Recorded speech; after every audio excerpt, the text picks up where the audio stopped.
Agradecer a presença de todo mundo aí. E já deu 7:05, acho que a gente já pode começar, né, Odélio? Tá tudo certo? Sim, sim, podemos sim. Tranquilo. Tá. Bom, pessoal, meu nome já tá aí, né? Eu sou o Odélio, eu tô no segundo ano de SI na USP e anteriormente eu fiz Direito na FMG, né? Então eu formei em 2019 e desde que eu formei, tem quase 4 anos, né? Eu atuo como advogado também na área de proteção de dados pessoais, né? Que é um termo meio genérico assim, mas eu vou explicar um pouco melhor mais para frente da palestra. Mas é basicamente atuar em compliance empresarial. Aí, como eu atuo com esse tema, eu pensei em dar uma palestra meio que puxando para a área de ciência de dados. Então, esse vai ser o objetivo principal, né? Pode não parecer muito interessante, né? Mas vocês vão ver que, na verdade, pode afetar tanto, talvez, a profissão de vocês no futuro, né? Se vocês forem para essa área, quanto vocês como consumidores ou como cidadãos mesmo. Então, aqui tem uma visão um pouco geral, assim, de quais são os seus temas. Então, vou começar falando de alguns casos de discriminação algorítmica. Depois eu vou explicar um pouco melhor o que são essas leis de proteção de dados pessoais, né, que recentemente tem ganhado uma pauta maior, né, tanto no Brasil quanto em outros países. No tópico 3 eu vou falar um pouco sobre leis para inteligência artificial, especificamente, que isso é bem mais recente, assim, é um tema muito mais novo do que discutir proteção de dados e outros temas regulatórios. E por fim eu vou tentar explicar um pouco, né, o que essas leis podem impactar no desenvolvimento de algoritmos e modelos preditivos, né. E quando eu falar, assim, é uma imprecisão, mas quando eu falar inteligência artificial, eu estou pensando em qualquer tipo de modelo preditivo que a gente pode usar em ciência de dados, né? Então, é basicamente isso. E se alguém tiver alguma dúvida, quiser interromper, pode ficar à vontade. Então, o primeiro tópico, né? Discriminação algorítmica. Então, esse aqui é um dos casos que eu vou discutir um pouco melhor, né? Essa é uma matéria que ela saiu numa. É uma ONG que chama ProPublica, é uma ONG com sede nos Estados Unidos, que é focada em jornalismo investigativo. E eles estavam investigando tribunais nos Estados Unidos, né, tribunais estaduais, que estavam usando um algoritmo preditivo para tentar prever a probabilidade de um réu cometer um crime no futuro, né? E pelo que a matéria já fala, né, é lógico que eles encontraram uma discrepância entre negros e brancos em relação aos scores de risco, né, que o algoritmo dava. Então, acho que ele foi usado por cerca de mais de 10 estados nos Estados Unidos, né? Então, são bastante estados usando. Ele é um algoritmo privado, ele foi desenvolvido pela empresa, tá aí no tópico 3, né, que é a Northpoint. E ele basicamente funciona assim, a empresa desenvolveu 137 questões, né, que cada réu ou preso ele responde, e a partir dessas informações ela vai dar um score de risco, né, o algoritmo, né. Então aqui é um exemplo real. Como é que esse exemplo real surgiu, né? A ProPublica ela teve acesso a 7 mil scores de risco de presos do estado da Flórida, e a partir desses scores, desses 7 mil presos, ela conseguiu fazer algumas investigações sobre esse enviesamento do algoritmo, né? Então aqui a gente está vendo duas pessoas, né? Uma com score 3 de risco e outra com score 8. Aí aqui a gente vê quais foram o histórico criminal deles, né? Então a pessoa branca, né, aqui do lado esquerdo, né, o homem, é, ele tentou, né, ele fez dois assaltos à mão armada, né, e uma tentativa de assalto à mão armada, e ele também foi acusado subsequentemente por um roubo de grandes proporções, né, que é o Grand Theft. E no caso a outra réu, né, ela foi presa apenas por quatro, não chega a ser crime, né, é uma contravenção juvenil, né, então é algo menor, né, no direito penal, né. Então, pelo histórico de crimes, né, a gente consegue ver como a pessoa que estava envolvida com roubo armado, ela teve um score muito mais baixo de risco, em comparação com outra pessoa que ela só teve alguns casos de delinquência juvenil, né. Então, a ProPublica, com esses dados, ela percebeu que apenas 20% das pessoas previstas para cometer crimes realmente cometeram no futuro, né. E com os dados, ela viu que a fórmula era muito enviesada para réus negros, né. Então, ela errava uma taxa de 2 vezes maior para negros do que para brancos. E aqui estão o gráficozinho, né? O pessoal gosta de ciência de dados. Que a partir desses 7 mil casos que a ProPublica teve acesso, a gente vê como que a distribuição de risco ela é um pouco mais uniforme para os réus negros. E para os réus brancos, ela tende a errar bastante nos scores de nível baixo, né? Que é o score 1, 2. Então ela é mais enviesada para a esquerda, né? Então, basicamente, esse é um caso que ficou bem famoso na época, assim, ele saiu bastante na mídia, mas ele é só um exemplo. Assim, hoje a gente tem algoritmos preditivos usados em vários setores da economia, né? Então, por exemplo, análise de crédito, um mais para frente a gente vai ver de área de saúde. Então, esse é um dos casos que eu queria destacar para depois a gente ver por que essas leis de proteção de dados ou leis de inteligência artificial são importantes em alguns sentidos. Então, esse aqui é o segundo exemplo que eu queria destacar, né? Esse aqui é um algoritmo de encaminhamento para serviços de saúde. Ele foi uma pesquisa. Esse aqui ele é um pouco diferente, né? Não foi uma reportagem que denunciou ele.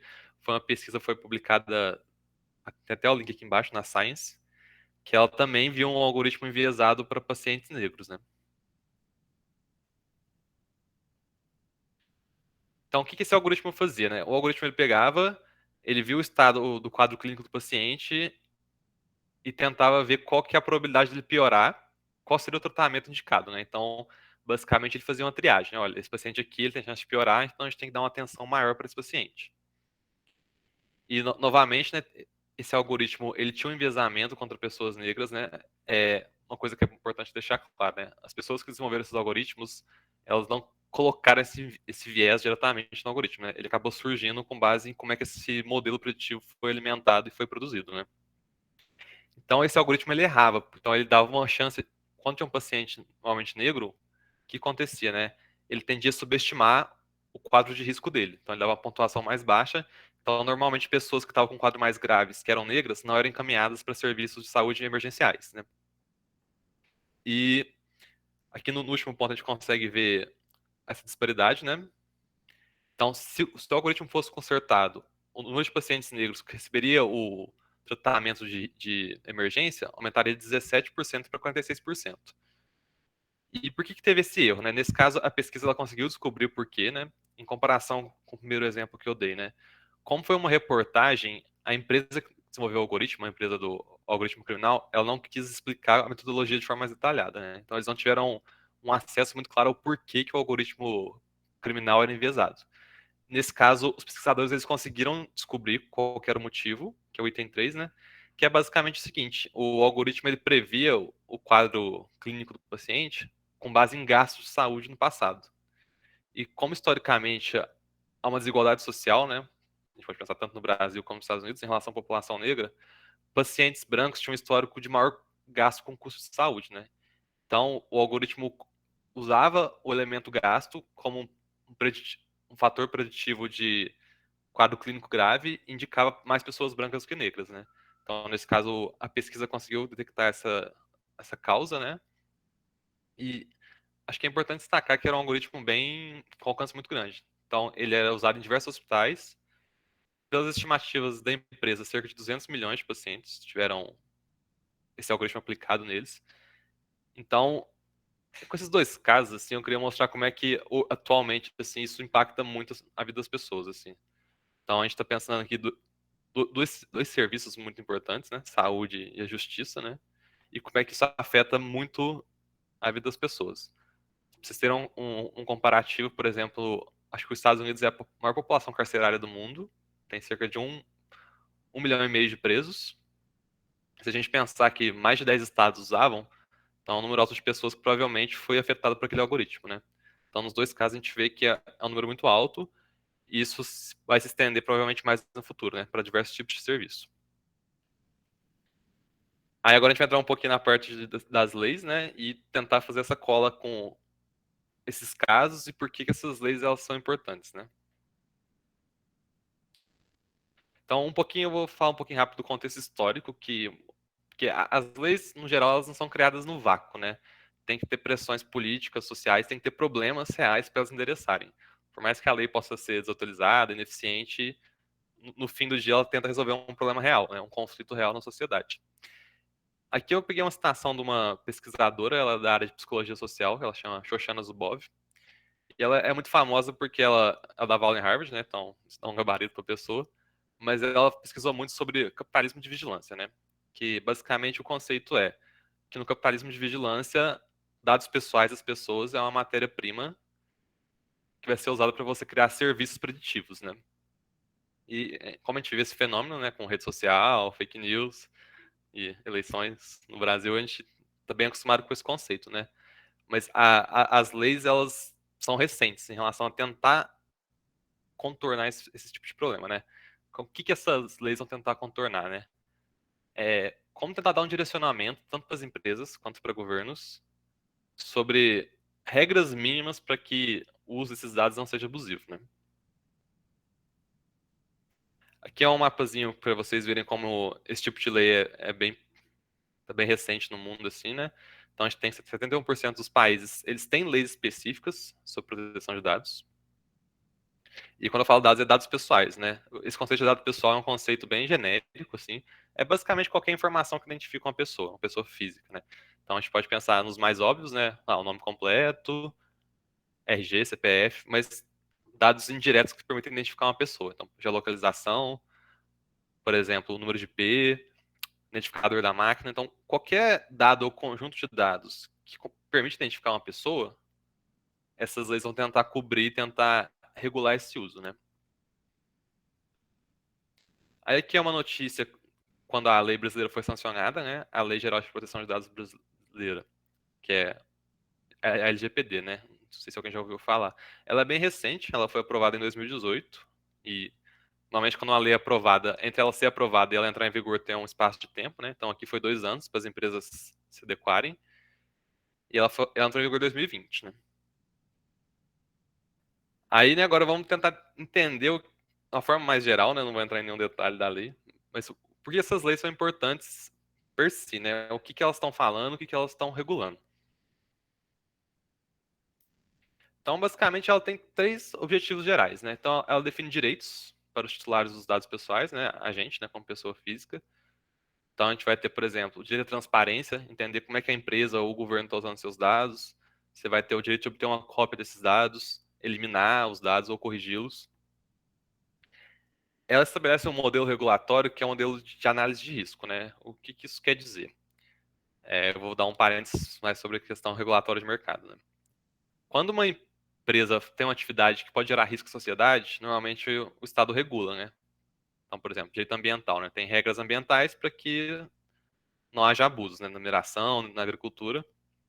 E um modelo que a gente pode fazer é, tipo, o Estado cria um órgão público, uma agência, que vai regular diretamente, né? Então, ela vai fiscalizar, por exemplo, se toda fazenda tem uma área de preservação ambiental. Esse modelo das leis de proteção de dados é um pouco diferente. Ela impõe que as próprias empresas e os próprios governos elas façam essa análise de risco, né? E eles próprios já mitiguem o risco. E ela vai criar uma agência reguladora, né? Que é um órgão governamental que ele pode fiscalizar e falar assim, olha, eu estou te fiscalizando, eu quero que você me mostre o seu programa de governança em privacidade. Eu quero que você mostre por que você avaliou que os riscos de uso de dados é baixo no seu produto ou serviço. Então, ela joga um pouco para o setor privado e até para os órgãos públicos, né? Porque ela se aplica para todo mundo, né? Governos e empresas. E essa autoridade, né, essa agência reguladora, ela tem um papel mais de fiscalizar pontualmente, né? E por fim, né, como reforço, né, para essa lei seja cumprida, a gente tem sanções, né? As sanções, né? A mais óbvia é a multa, né? No Brasil, tanto no Brasil quanto nos países, às vezes ela é bem alta. Acho que no Brasil tá 50 milhões de reais por sanção, ou uma porcentagem do faturamento anual da empresa. E tem outras sanções também. A gente pode pensar bloqueio dos dados até que a infração seja resolvida, eliminação dos dados, proibição da atividade, né? Então são umas sanções que essas autoridades elas podem implementar. Aqui eu vou entrar um pouquinho em detalhe, né? Então, para uma empresa ou para o governo tratar um dado pessoal, né, a gente vai ter esse primeiro quadrinho que são as hipóteses de uso de dados pessoais. O que isso quer dizer? Quer dizer que para a empresa ou o governo usar um dado, ele tem que ter uma justificativa. Normalmente a gente pensa no consentimento, né? Então, você criou um cadastro para um aplicativo, você deu um consentimento para um termo de uso que você nunca leu, ou um político de privacidade, porque é um negócio gigante e chato de ler. Então, o consentimento é uma delas, mas existem outras bases legais que a gente chama, né? Então, por exemplo, execução de um contrato. Então, se eu tenho um contrato de plano de saúde, às vezes o plano de saúde tem diversos tratamentos de dados, até mesmo algoritmos preditivos, que eu não precisei dar meu consentimento específico, né? Como eu tenho um contrato de prestação de serviço, ele vai tratar meus dados para efetivar esse contrato. E tem outras bases também que são mais gerais. Tem uma base que é meio coringa, né, que é para meio que permitir um uso mais inovador dos dados, que chama de legítimo interesse, né, da empresa do governo. Então, por exemplo, se eu tenho um e-commerce, né, que eu tenho um conjunto de dados de consumo dos meus clientes, eu posso desenvolver um algoritmo preditivo, né, com base nessa base legal, né, que é o legítimo interesse. Então, fala assim, olha, eu tenho interesse em melhorar meu negócio, ou tenho interesse em ofertar um serviço mais eficiente, eu não preciso do consentimento do titular para usar esses dados. Então, eles criaram essa base legal coringa, né, que é o legítimo interesse. Aí tem outros casos também, né? Eventualmente a lei pode exigir que você trate um dado. Então, por exemplo, é, quando você contrata uma pessoa, você tem que dar alguns dados para o governo, para fins de FGTS, seguro-desemprego. Então a gente vai ter várias hipóteses que a lei tenta regular, né? Por que eu falei várias coisas assim? Porque a lei brasileira, no caso, que ela é muito inspirada na lei europeia, ela tem um modelo regulatório que ele é mais geral. Então, assim, olha, eu vou regular qualquer uso de dados pessoais por empresas e governos.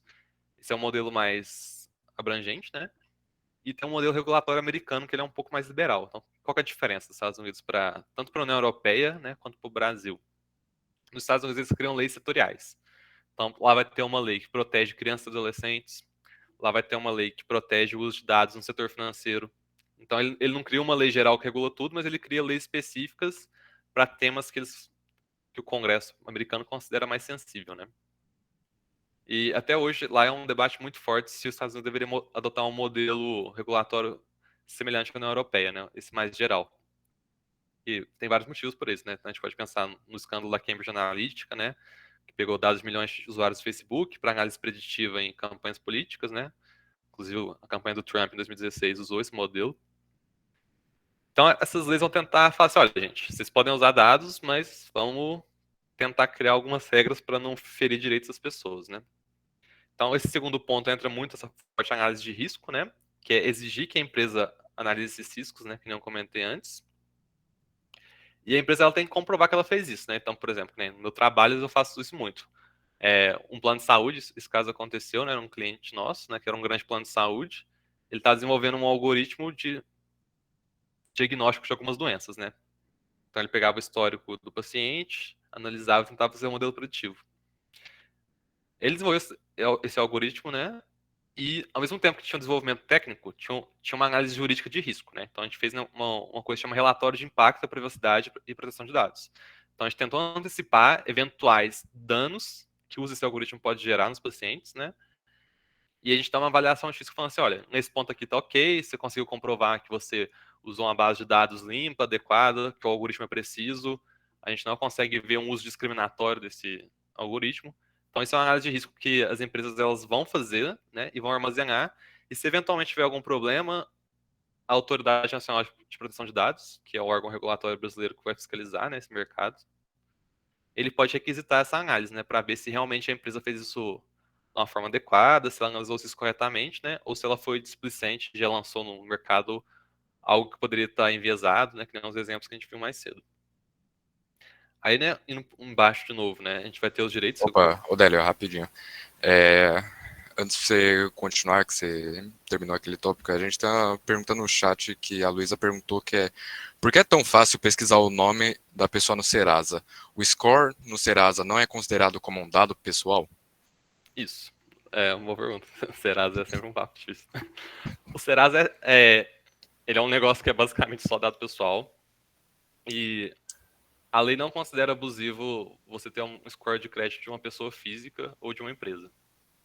Então, é até interessante, porque a lei brasileira foi mais liberal ainda, né? Hoje, uma empresa, tipo o Serasa, ela pode ver tanto o seu score de crédito, né, e criar seu score de crédito, quanto ela consegue ver, por exemplo, se você está pagando conta de luz, conta de energia, conta de energia é a mesma coisa, né? Conta de energia, conta de celular. Então, a lei, ela tenta regular o uso de dados, só que ela não limita muito, assim. Então, por exemplo, no Brasil, a gente considera ok uma empresa ter acesso ao seu score de crédito para fins de empréstimo, né? Empréstimo bancário. Mas você tem direito a ir lá no Serasa e pedir uma cópia desses dados e pedir uma explicação de por que o seu score de crédito é aquele. Que é um direito que veio com o LGPD, né? Antigamente não tinha. É interessante. Ela falou aqui, ó, mas o score do Serasa é produzido por meio de algoritmos, ou seja, o pessoal usa muitos dados. Isso, a lei ela não proíbe o uso de dados pessoais, ela regula. Então, por exemplo, se o Serasa fez um score de crédito que prevê, tá, a chance da Luísa não pagar sua dívida, ele tem que fazer isso de uma forma que seja minimamente adequada, né? Então, ele tem que garantir que o algoritmo é preciso, ele tem que garantir que ele não é usado de forma abusiva. Então, por exemplo, um uso abusivo que no Brasil é proibido, mas algumas empresas usam. É a contratação, processo seletivo de empregados. No Brasil, ah, os tribunais, que são tribunais do trabalho, né, que é um tribunal diferente, específico para causas trabalhistas, ele considera discriminatório empregadores que querem acessar o score de crédito para contratar alguém, né, porque, em tese, o fato da pessoa estar endividada ou não afeta a capacidade de trabalho dela. Então, isso é um caso em que o judiciário brasileiro achou abusivo, né? Só que, por exemplo, eu vou fazer um paralelo, histórico criminal. No Brasil, o judiciário fala o seguinte, olha, histórico criminal pode ser abusivo, mas depende da sua profissão. Então, por exemplo, se eu sou um motorista que transporta carga, existe muito roubo de carga no Brasil, os tribunais do trabalho consideram aceitável analisar meu histórico penal. Agora, se eu sou, por exemplo, um advogado que estou no escritório, olhar o meu histórico penal talvez não seja tão relevante para o trabalho que eu faço. Então, a lei ela tenta evitar abusos, né? Mas ela não proíbe o uso de dados pessoais. Sim. Acho que era isso. Ficou bem claro. Obrigado. Tranquilo, qualquer coisa é só interromper, né, gente? Ela agradeceu aqui também. Deixa eu voltar aqui para a apresentação. Então, aqui, né, voltando para esse tema, né, que é bem legal, né? Que é a parte dos direitos titulares, né? Então, eu acho que um dos mais legais é obter informações sobre o uso de dados. Então, qualquer empresa ou governo que trata de dados pessoais, ele tem que ter uma política de privacidade e você tem direito a pedir informações sobre como é que ele usa seus dados pessoais. Ele tem que te responder em até 15 dias, né? Então, é um prazo meio curto, assim, mas é bem interessante. E a gente vê que, por exemplo, recentemente, acho que foi, não sei se foi no começo desse ano, ano passado, né? O WhatsApp foi atualizar a política de privacidade dele para informar que ele compartilha dados com o Facebook, né? E que quem não aceitasse esses termos de uso seria bloqueado do serviço, né? Nesse caso, tem uma repercussão global, assim, as autoridades de proteção de dados na União Europeia chegaram a bloquear isso, e no Brasil também. Então, no Brasil, tanto a Autoridade Nacional de Proteção de Dados quanto o CAD, que é uma autoridade de regulação de concorrência no mercado, quanto o Ministério Público Federal, eles atuaram e eles impediram que o WhatsApp expulsasse as pessoas do serviço que não concordassem com esses novos termos, né? É bem recente, assim, você consegue até achar no Google, assim, algumas reportagens. Então, isso é uma das primeiras atuações da nossa autoridade em relação a isso, né? Essa questão de transparência e uso de dados. Então, os outros direitos, né? É porque eu fiz esse parênteses, né? Você tem o direito a obter uma cópia dos dados. Esse aqui é um dos mais difíceis, assim, que as empresas têm mais dificuldade. Você tem direito tanto a obter uma cópia dos dados, quanto você tem direito a que a lei chama de portabilidade, né? Que a ideia é, por exemplo, isso é bem teórico, porque na prática não existem padrões técnicos específicos para implementar isso. Mas se eu tenho uma rede social, eu tenho vamos supor que eu tenho um grafo meu com os meus amigos e as redes de contato, né? Em tese, eu poderia pedir para o Facebook mandar esse grafo dos meus contatos para uma outra rede social, por exemplo, LinkedIn ou Twitter, né? É um exemplo bem ruim, mas meio que pega o que eu estou falando, assim. Então, a ideia desse direito é meio que promover a concorrência entre as empresas, né? Evitar que as empresas elas bloqueiem os seus dados nelas mesmas, né? E crie efeitos concorrenciais ruins, né? Então, você tem direito a obter uma cópia dos dados, né? Ou enviar esses dados para outra empresa. Isso está acontecendo muito recentemente com o Open Banking, né? Então, você pode mandar seus dados financeiros de um banco para outro para tentar conseguir melhores ofertas, né? Eu tenho direito a corrigir os dados, né? Que é meio óbvio, assim, né? Já tinha até no Código de Defesa do Consumidor, né? Que é da década de 90. Eu tenho direito a pedir para eliminar os dados. Não necessariamente esses direitos vão ser efetivados, né? Porque tem um equilíbrio, né? Eles não são absolutos. Às vezes as empresas têm um interesse. Então, por exemplo, se eu comprei uma coisa na Amazon e eu estou processando a Amazon, ela vai querer guardar o histórico e eu não posso pedir para ela eliminar, né? Eu posso até pedir, mas ela não vai eliminar, porque tem uma demanda judicial que ela precisa resguardar.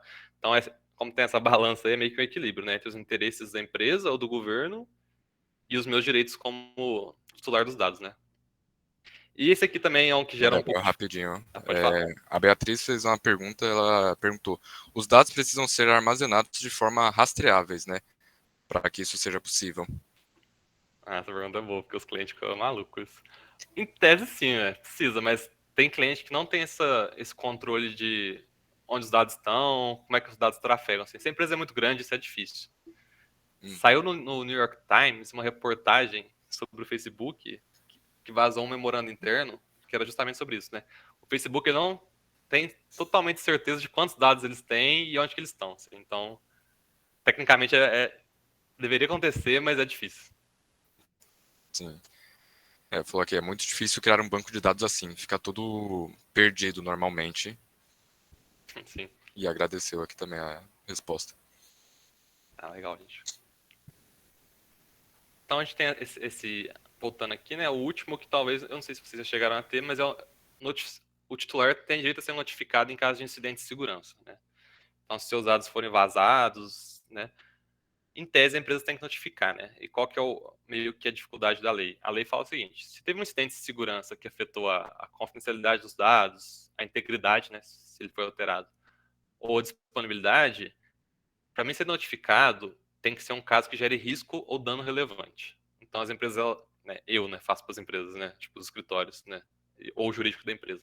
Eles analisam o vazamento ou o incidente de segurança, falam assim, olha, esse incidente aqui tem um risco alto, vazou todo, por exemplo, o histórico de pacientes, né, de um plano de saúde. Então a gente vai ter que notificar as pessoas e vai ter que notificar a autoridade para ela investigar. Se o incidente ele tem um risco baixo ou não gerou um dano, então, por exemplo, vazou meu e-mail de trabalho. Então eu não preciso notificar, né? Então, isso aqui é um direito que eu vejo muito acontecer, né? Tipo, antigamente, né? Acontecia incidente de segurança e ninguém estava sabendo. Hoje em dia, já tem várias leis, né? Tanto nos Estados Unidos quanto na União Europeia, né? Vários outros países que a notificação de incidente é uma coisa bem básica atualmente, né? É mais essa questão de como ver se é grave ou não. E, por fim, as sanções que eu tinha comentado com vocês, né? Multa de até 50 milhões, né? Por infração. Por enquanto, a autoridade nunca aplicou nenhuma multa, né? Assim, a gente pode até discutir questões de, né, a autoridade não tem gente para trabalhar, não tem fiscalização. E também tem um conceito que a gente chama no direito e na economia de captura regulatória, né? Então, quando existe uma estrutura de regulação, mas ela é capturada para favorecer certo setor econômico, né, ou certas empresas.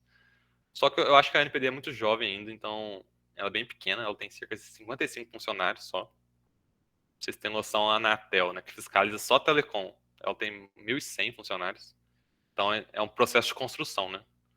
Então a gente não sabe como é que ela vai atuar no futuro. E um pouquinho mais abaixo a gente tem aquelas outras sanções, né? Bloqueio de dados, pedir para a empresa apagar os dados ou proibir que ela exerça a atividade. E agora, indo mais especificamente para meio que interessa mais, né? Que é a questão, o que a LGPD diz sobre inteligência artificial? Ela usa esse termo, IA, ela usa o termo decisão automatizada, que é um termo bem ruim, né? Porque a gente, sei lá, qualquer código que a gente fizer, a gente pode falar que é uma decisão automatizada. Mas na prática jurídica, assim, entende mais como o uso de algoritmos que não tem uma supervisão humana, assim, que aplica muito IA, né? Você treina o modelo, mas você tem uma dificuldade em explicar como é que o modelo funciona. Então, basicamente, tem dois direitos, né? Tá aí na tela. O direito à explicação e o direito à revisão. Então, basicamente, o que é a explicação, né? Por exemplo, a gente está falando do score de crédito. O score de crédito, vamos supor que eu tirei nota. Eu vi o meu esses dias, né? Sei lá, é 9. Eu posso pedir uma explicação de por que meu score é 9. Ou eu posso pedir explicação por que o serviço foi negado, o empréstimo foi negado. E em tese eu também tenho direito a revisar essa decisão, né? Ou seja, né? Eu posso pedir para que a empresa refaça essa decisão. Aí tem alguns programas aqui, por exemplo. Na União Europeia, que é o modelo que a gente meio que copiou, a decisão ela pode ser revisada por um ser humano. A lei obriga isso, mas na prática é muito difícil. Você fala assim, um ser humano fazer o mesmo processo decisório com um algoritmo que pegou milhares de variáveis, né? Então tem esse probleminha. E a explicação também tem um probleminha, né? Que a gente vai falar aqui embaixo, né? Que é o que a gente chama de caixa preta algorítmica, né? Eu não sei se vocês já tiveram contato com isso, mas é um tema que está ganhando muito destaque recentemente, que em inglês chama black box, né? Que é o fato de que quando eu treino um modelo preditivo, né? Eu uso sei lá, um machine learning, um deep learning, qualquer algoritmo de IA assim, é muito difícil eu explicar em detalhes qual foi o caminho decisório que esse algoritmo seguiu. Então, ao mesmo tempo que a lei tenta proteger o cidadão, falando assim, olha, você tem direito a saber por que você foi afetado de uma forma X ou Y, né? Esse é um princípio muito importante, ainda mais no direito. Então, por exemplo, todo juiz, quando toma decisão, né, isso é mais coisa do direito, né, ele tem que fundamentar essa decisão. Né? Ele não pode tomar uma decisão arbitrária, ou ele não pode fazer uma sentença sem justificar o porquê que ele está decidindo aquilo. Né? Questão de transparência, questão até democrática. E algoritmos de IA normalmente tem esse problema da caixa preta. Existe algumas formas de contornar, mas não existe uma solução clara ainda. E tem outro problema que é o segredo comercial.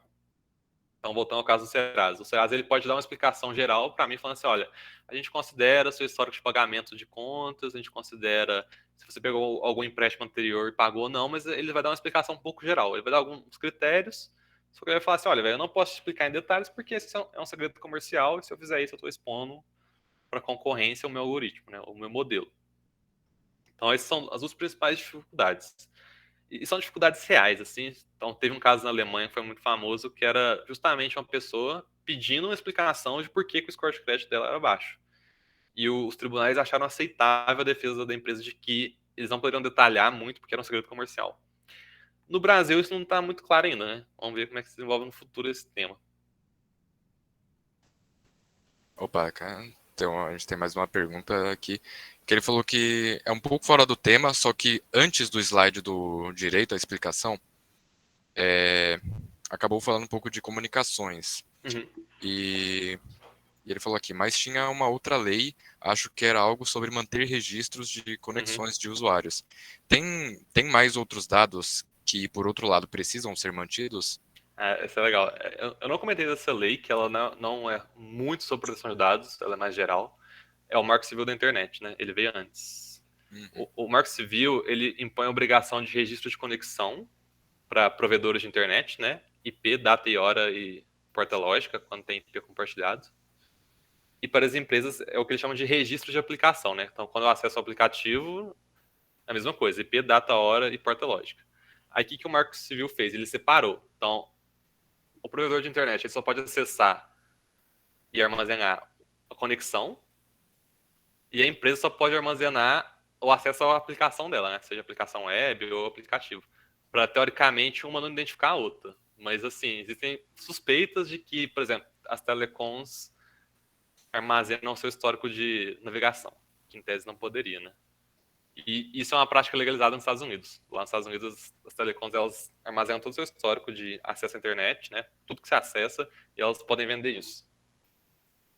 E a LGPD, né, terminando a sua pergunta, ela não define o que deve ser armazenado. É só o Marco Civil mesmo e só nesses dois casos, né? Que é, basicamente, resumindo, a IP, data, hora e a porta lógica, no caso de compartilhamento de IP, né? Se for IPv4. Acho que era isso. Obrigado, Délio. Tá, legal. Qualquer coisa é só perguntar, a gente tiver mais.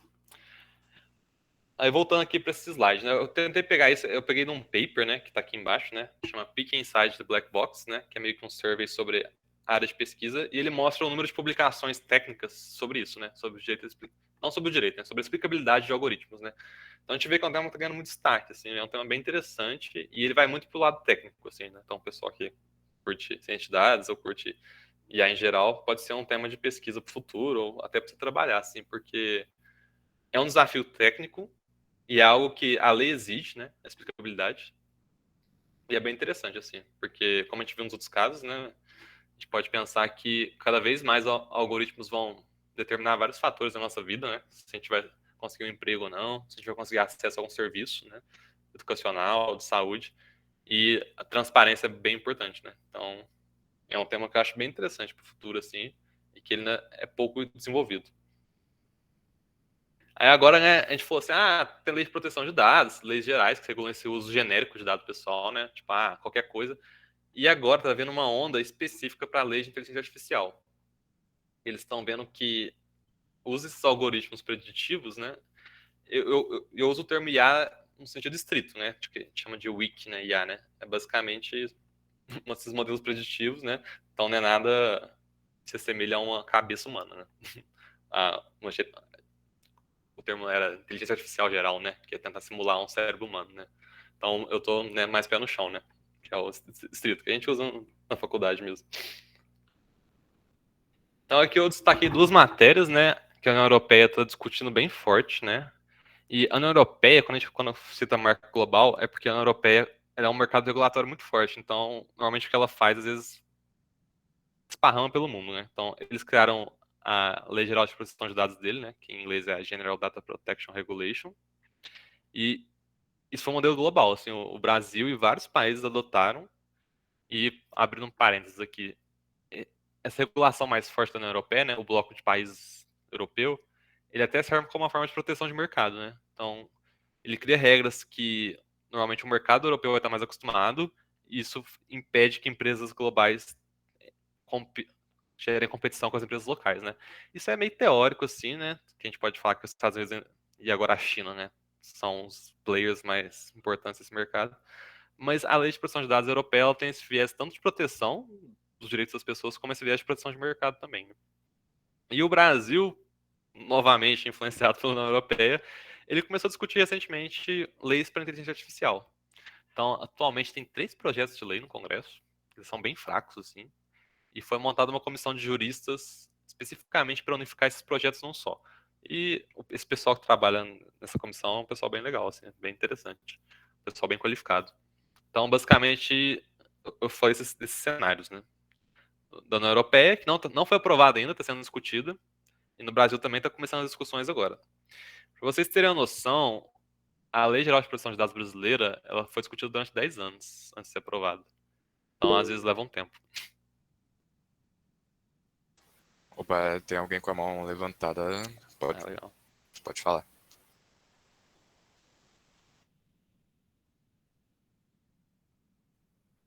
Talvez tenha sido Sem sem querer. querer. É, mas a gente tem também uma pessoa comentou aqui que já tem alguns frameworks para o Explained AI, Ah, sim.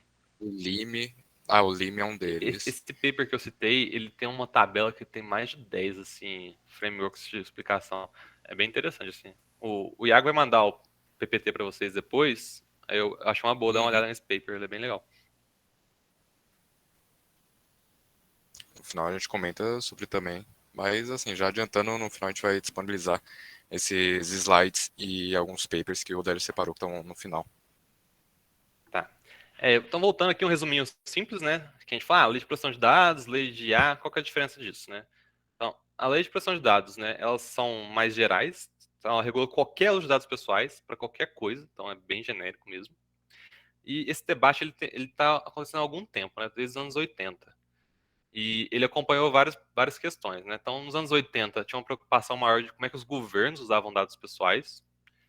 E a partir do momento que a tecnologia vai evoluindo, que fica mais barato para as empresas tratar esses dados, a área comercial também ganha mais relevância, né? Então, isso é um tema antigo, assim, e é antigo, se a gente pensar 40 anos, mas para o Brasil é recente, né? A lei foi aprovada em 2018, né? E só agora que as empresas estão, beleza, agora eu sei o que é isso. E as leis para IA, ela é mais específica mesmo, assim, ela, olha, a gente vai regular especificamente o algoritmo de inteligência artificial, e quando eu coloco que ela é discutida efetivamente nos anos 2000, eu estou pensando no Brasil e na União Europeia, né? Nos Estados Unidos também temos algumas discussões, tem alguns projetos de lei sobre transparência algorítmica e tal, mas é um tema muito recente, assim, né? Provavelmente eu acho que, pro caso brasileiro, a gente vai ser muito influenciado pela União Europeia. Talvez em 2023 eles consigam aprovar, então é um tema que talvez também ganhe destaque a partir de 2023 no Brasil, assim. Se tiver, né? A gente sabe como é que vai estar o Congresso Nacional, né? Tem que ver se vai ter vontade política, né? Até lá tem muito chão ainda. Então, aqui explicando um pouquinho o que é esse projeto de lei da União Europeia, né? Que é o Artificial Intelligence Act. Então, a gente consegue ver, até pelos quadrinhos, que o modelo dele é parecido com uma lei de proteção de dados, né? Então, ele vai focar muito em análise de risco, né? Então, tanto os desenvolvedores, né, quanto as pessoas que vão usar algoritmos, né? Pessoas, eu falo, empresas e governos. Eles têm que fazer uma análise de risco, né? De quais são os possíveis efeitos negativos daquele uso para as pessoas. Eles têm que registrar isso, né? Então, o princípio da accountability, né? E esse registro ele pode ser fiscalizado pelo poder público, né? Então a gente está vendo que é basicamente o mesmo modelo regulatório que o das leis de proteção de dados, né? Que é, olha, analisa risco, registra essa análise, garante que você fez o máximo possível para mitigar esses riscos e eventualmente as pessoas, um órgão público pode fiscalizar, né? No caso da União Europeia, né, desse projeto de lei, né, voltando para ele cria 3 categorias de IA.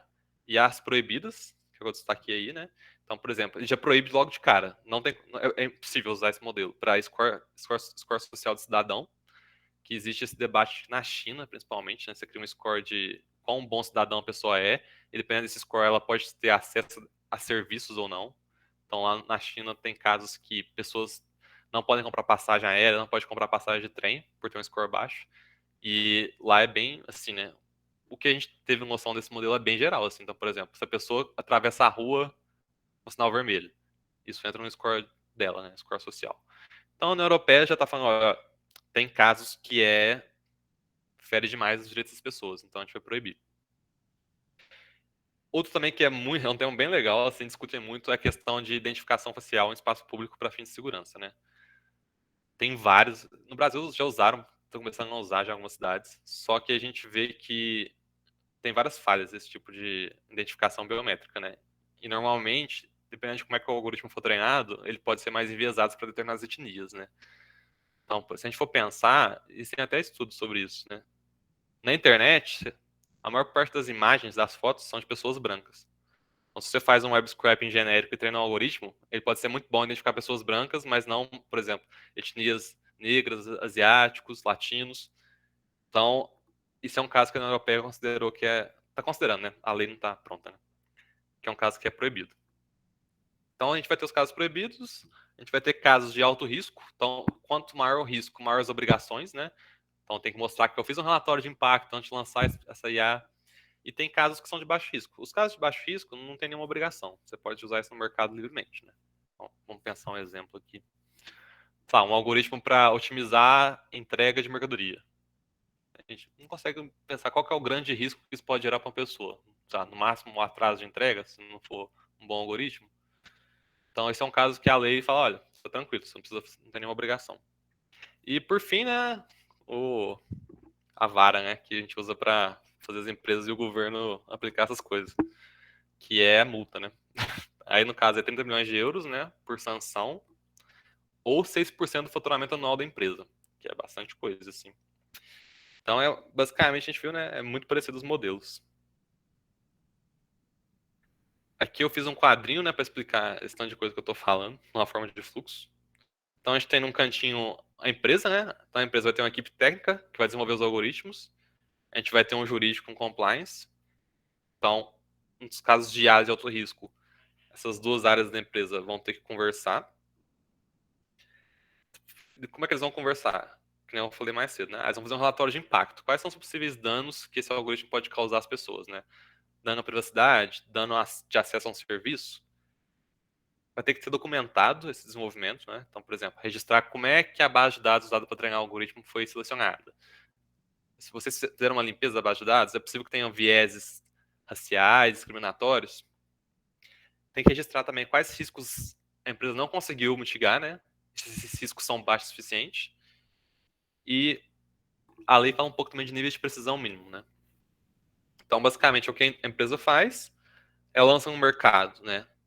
Ela tem uma obrigação de transparência. Então, por exemplo, se você está sendo atendido por um chatbot, você tem que ser informado que é um IA que está conversando com você. Você tem que ter uma explicação mínima de como é que aquela IA foi desenvolvida, como é que ela afeta a sua vida. E tem um monitoramento pós-mercado também. Então, a empresa ela tem que acompanhar, né? Porque esses modelos eles vão evoluindo ao longo do tempo, se eles continuam precisos, se eles continuam com risco baixo ou não, né? E logo em cima, né, a gente vai ter uma autoridade regulatória, que no caso da União Europeia não está muito claro. Talvez seja uma autoridade específica para IA, ou pode ser autoridades que já existem. Então, você pode pegar, por exemplo, uma autoridade regulatória para produtos médicos, né, a Anvisa, no Brasil. Ela vai contribuir com a autoridade de proteção de dados para fiscalizar um algoritmo, né? Que é basicamente aplicar sanções, e eles exigem, vão exigir, né, talvez, né, um registro de IA de alto risco, né? Então, essas autoridades elas vão ter meio que uma lista de aplicações de alto risco. Iago, tá faltando 10 minutos. Você quer falar sobre o questionário aí? Opa, sim. Obrigado pela pausa aí para eu passar o recado. Mas então, gente, a gente está chegando próximo do final da palestra. Não precisem sair ainda, porque ainda falta um tópico ainda para ser abordado, então não chegamos no final ainda, mas eu já vou deixar aqui no chat para vocês um formulário de avaliação do evento para vocês responderem é, né, depois do evento. E vai ser muito. É um formulário curto e vai ser muito importante para nós do Hype, se vocês responderem ele. Sim, assim, sinceramente, não ia respondendo qualquer coisa, porque vai contribuir com que a gente consiga ir evoluindo cada vez mais ao longo do tempo. E assim, também importante, vocês precisam responder esse formulário para que a gente emita os certificados para vocês, que são garantidos pelo Hype.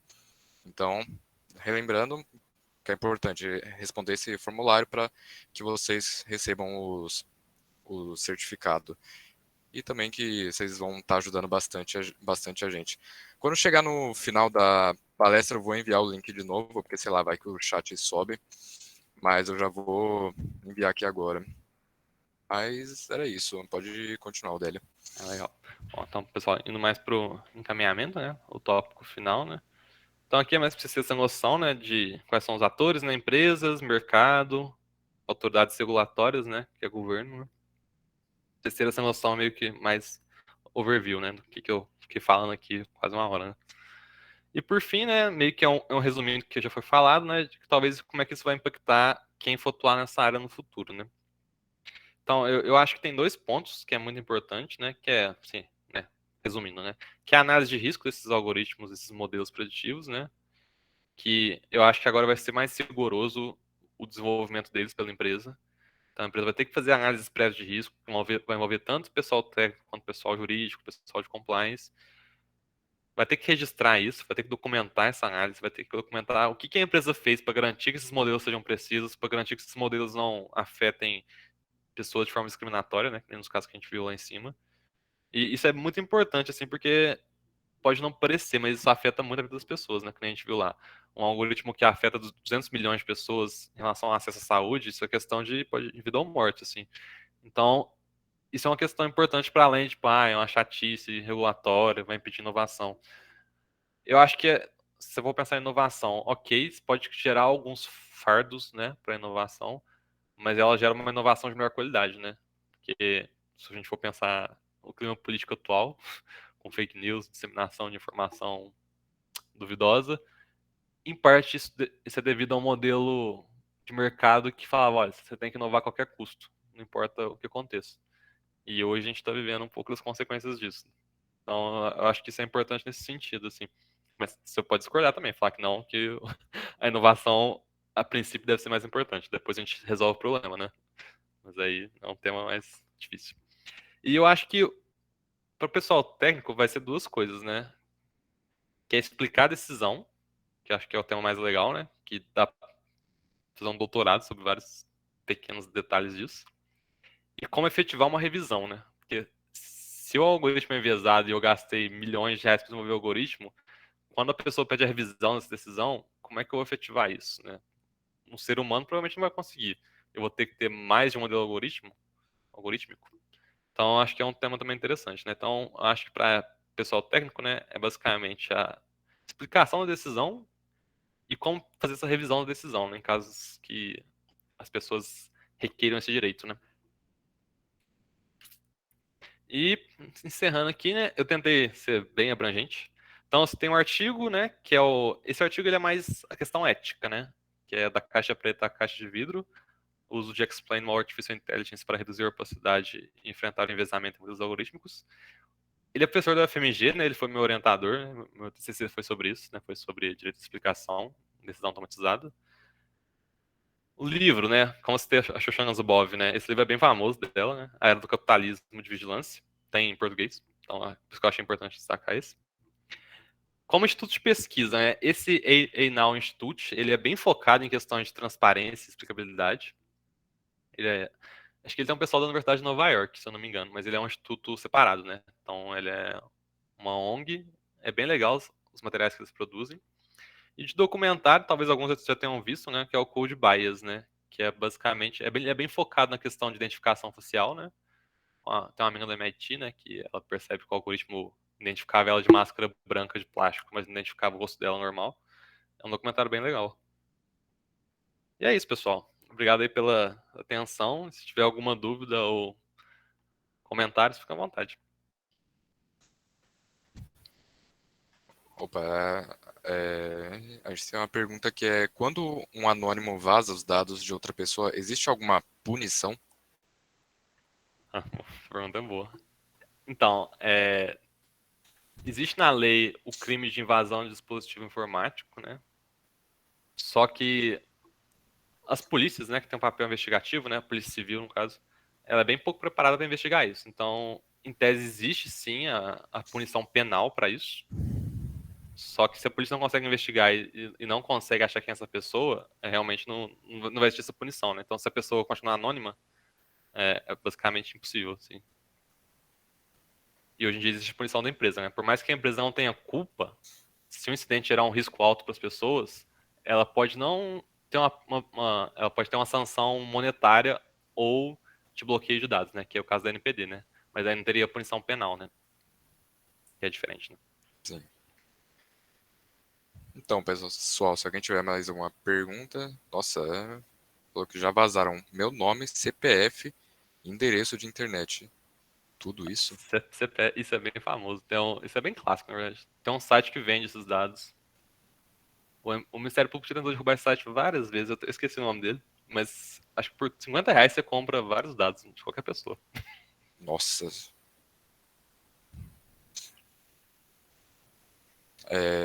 Enquanto a gente não tem mais nenhuma pergunta, eu vou. Ah, peraí, chegou aqui. Tem vários bots no Telegram que faz isso também. Nossa, desses do Telegram eu não sabia. Tem um negócio que consulta CNPJ que vários mês tem tudo aí jogado. E deixa eu ver, agora sim a pergunta. Boa noite, quero fazer uma pergunta. Essas ferramentas que visam combater fraudes, por exemplo, o SOX, o Triângulo da Fraude e outras, acabam redefinindo as relações sociais, políticas e econômicas em torno de sistemas que posicionam o sujeito como vetor de risco e perigo? Essa questão da SOX ela é legal. A história da SOX ela vem na época de combate ao terrorismo, né, nos anos 2000. O que ela fala basicamente? Aí eu vou explicar mais a questão política e de poder que fez essa lei surgir, né? Os Estados Unidos ele fez essa lei, então ele fala que as empresas elas têm que fiscalizar se elas estão vendendo produtos e serviços para pessoas que estão ligadas com tráfico de drogas, terrorismo, acho que tem mais alguns casos, e tem uma lista negra, né? Então, por exemplo, e hoje é padrão, todas as empresas fazem isso. Então, por exemplo, o Odélio vai comprar uma Mercedes, né?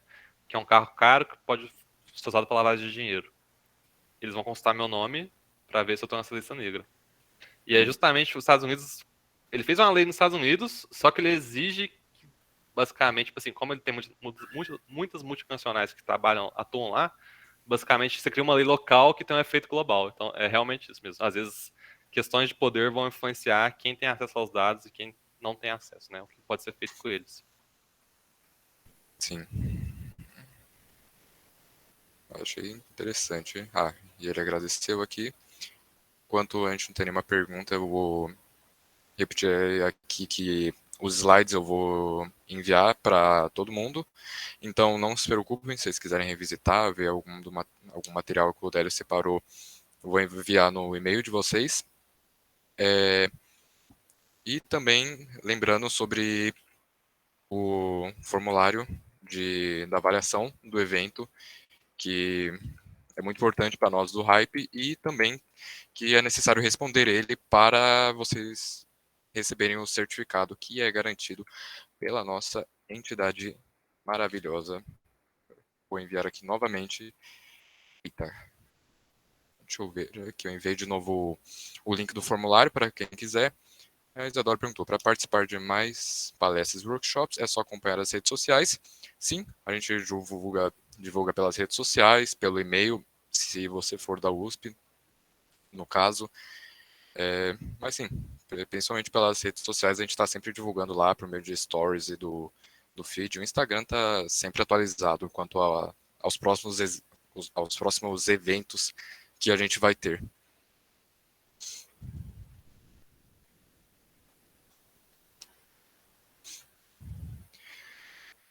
Agradeceu. Alguém tem mais alguma dúvida, pessoal? Não, não, não.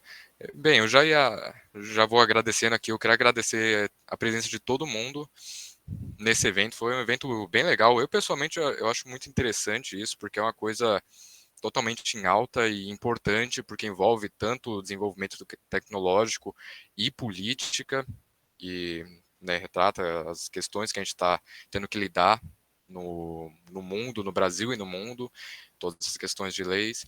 E eu gostei bastante, espero que todo mundo tenha gostado. E é isso, pessoal. Acompanhe o hype nas redes sociais e tudo mais. E teremos outros eventos a seguir, além desse. Então acho que é isso, pessoal. Vai. Bastante didático. E é um tema muito atual, com certeza. É, assim, eu também achei extremamente didático. Parabéns você, Odélio, pela apresentação. Eu achei muito boa os slides. Tranquilo. Então, Então é isso, pessoal. Valeu e obrigado aí pela sua 1 horinha aí. obrigado, pessoal. Tchau, Tchau, tchau. tchau. Até a próxima.